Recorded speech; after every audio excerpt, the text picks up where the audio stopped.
16h-18h sur Europe 1, Historiquement Vôtre. Stéphane Bern. Chaque après-midi dans Historiquement Vôtre vient ce moment de l'émission où en fait j'ai pas toujours bien compris le principe de ce quiz d'histoire. Le principe du jeu, je l'ai compris, mais j'ai pas compris pourquoi on a confié l'animation de cette séquence à quelqu'un qui s'y connaît pas en histoire. C'est peut-être pour éviter que celui qui n'y connaît rien en histoire réponde à des questions d'histoire. Ah oui, en effet. Bon alors ma théorie s'effondre là. Bon, écoutez, jouons. Allez, on y va. Alors vous le spécialiste de l'histoire, on va voir si vous faites le malin dans un instant. Ah, quel moqueur. Quand en juin 1944, la Royal Air Force largue de faux soldats de... Alors je reprends ça. Quand en juin 1944, la Royal Air Force largue de faux soldats en toile de jute en Normandie pour tromper les Allemands, ils ont baptisé cette opération comment ? L'opération Titanic, l'opération Bégonia ou l'opération Bérésina ?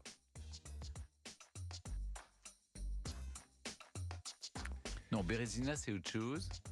Les faux soldats en toile de jute, d'après vous ? Titanic. Ah oui ? Moi, je sais pas, ça coule. Ça m'évoque Ça coule. rien. Ouais. Oui, mais pourquoi pas Bégonia ? Parce que vous voyez, c'était ils ont été parachutés. Elles ont été parachutées, ces poupées. C'est une façon de semer le doute, semer comme des champignons, comme des fleurs. Je n'ai pas du tout la réponse, hein, mais ça se tient. Pourquoi est-ce que ça serait Titanic ? Parce que c'est une opération d'intoxication. Mais oui, mais l'opération Titanic. Il n'y a pas forcément de rapport, puisque l'autre jour, il y avait une plage du... Alors, je vous le dis tout de suite, nom parce que du tout à l'heure, clébard, là, sur les... Il va y avoir Clémentine qui va me sauter dessus en disant « Mais pourquoi ?» Je n'ai pas l'explication de l'appellation. Je pourrais juste vous donner le nom de l'opération. Alors, à ce moment-là, c'est peut-être totalement irrationnel. Vous avez peut-être raison, Stéphane. C'est peut-être j'essaie Titanic, ça me plaît bien l'idée. C'est votre côté Céline Dion, ça. Eh bien, on vérifie ça. Vous avez...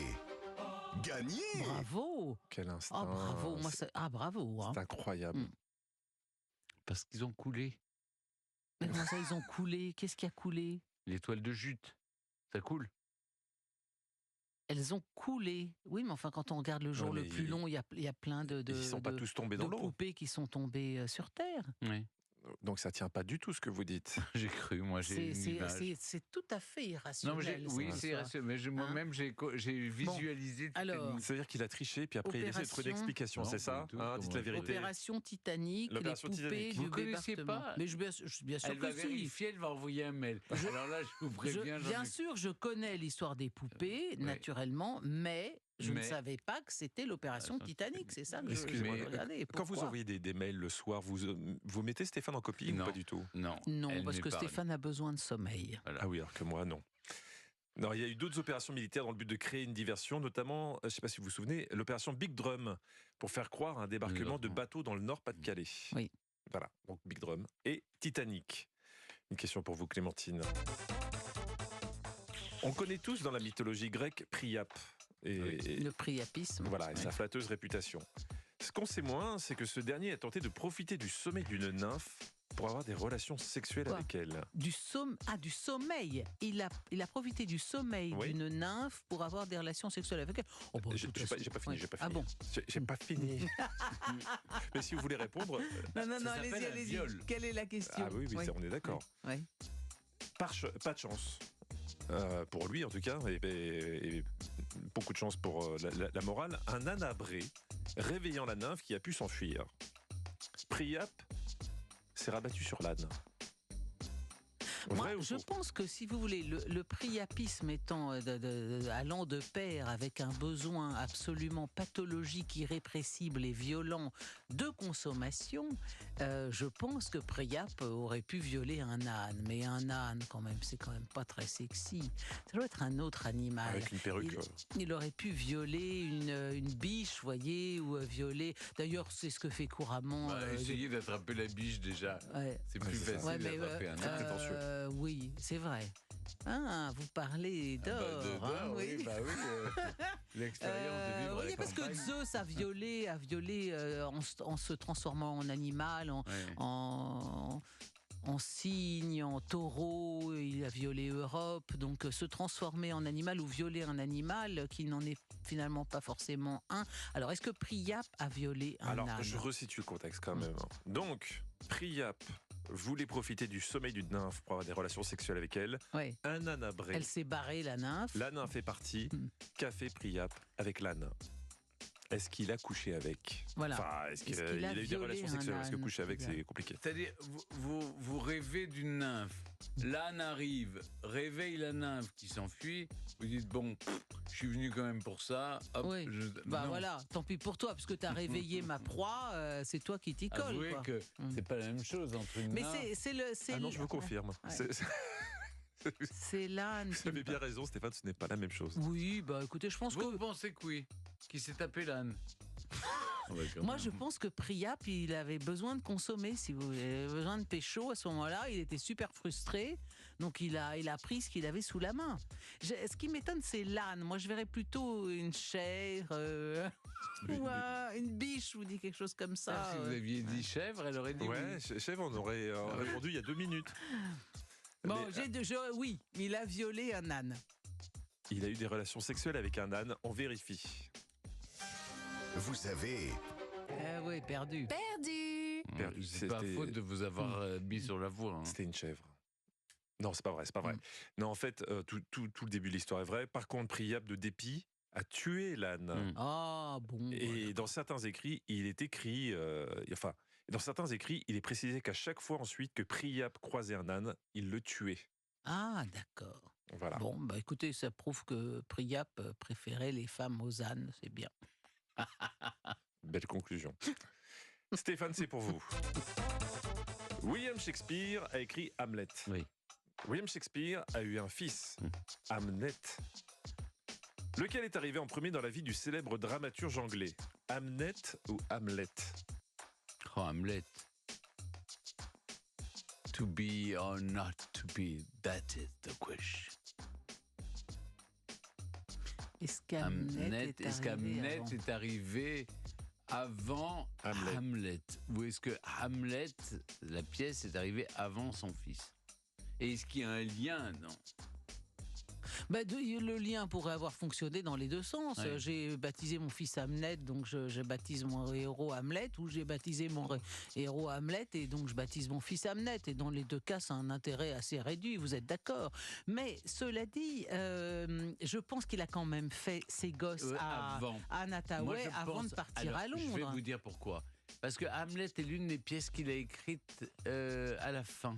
C'est ce qui me semble aussi. Donc il devait déjà avoir son fils. Il avait d'abord Hamlet avant Hamlet.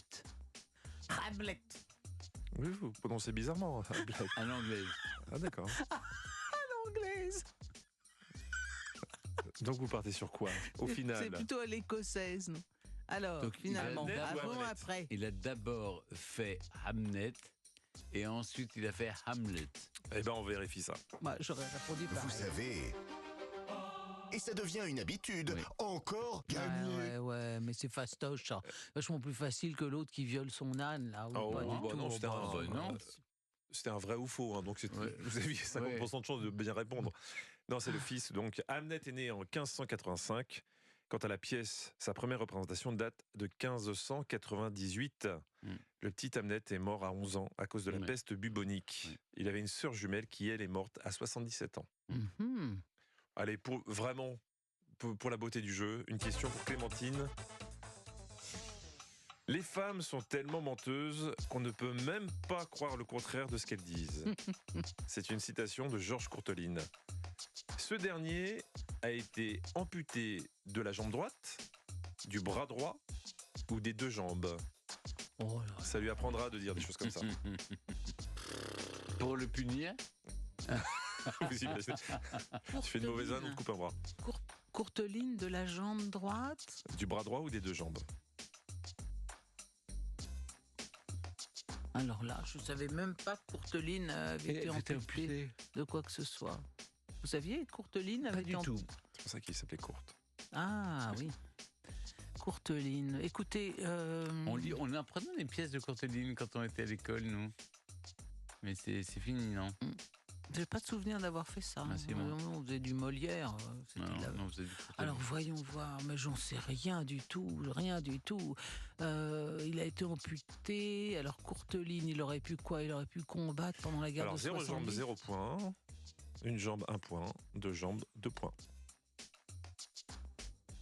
Moi, je dirais qu'il était amputé de. Est-ce qu'il aurait été amputé à la fin de ses jours? Il était diabétique. On aurait essayé de. Pourquoi est-ce qu'il aurait.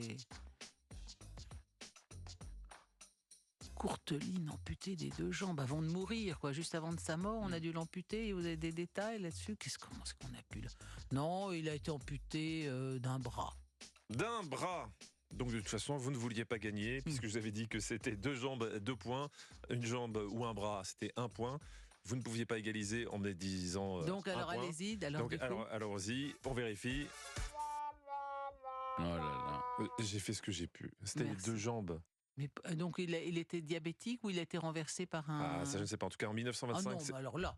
Quoi non. Quoi Allez-y, Qu'est-ce qu'il y a Racontez. En 1925, c'est la jambe droite. En 1929, c'est la gauche.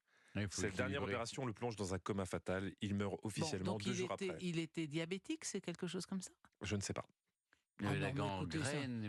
C'est un petit peu court, jeune homme, quand même. Moi, j'aimerais bien savoir. Les auditeurs d'Europe 1 aimeraient bien savoir pourquoi est-ce que Courteline a 4 ou 5 ans d'intervalle. Vous savez que je ne suis que le messager, moi. Si vous n'êtes pas contente, vous savez à qui vous adressez. Je ne suis pas contente, j'y vais. Je vais aller m'adresser, je vais chercher, Opération Titanic. Envoyez-nous un mail.